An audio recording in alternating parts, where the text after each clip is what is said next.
I'm too sexy for my Weber Smokey Joe. I'm too sexy for my Ox. I'm too sexy for my Weber Smokey Mountain. Okay, enough of that crap. This video is about smoked pork butts on my Weber Smokey Mountain. So let's get to it.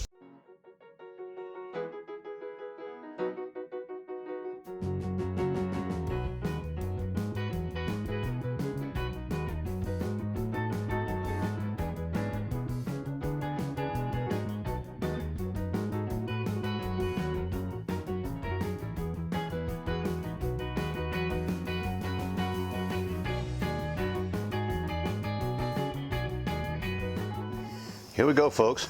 I just put them on about an hour ago, but I just wanted to raise the lid long enough to show you. Got them on my Weber Smokey Mountain, running at a temperature of about 225 to 250.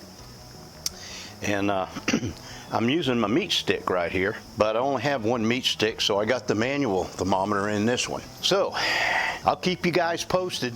All right, this is the meat stick app. As you can see, my target temp for my meat is 202.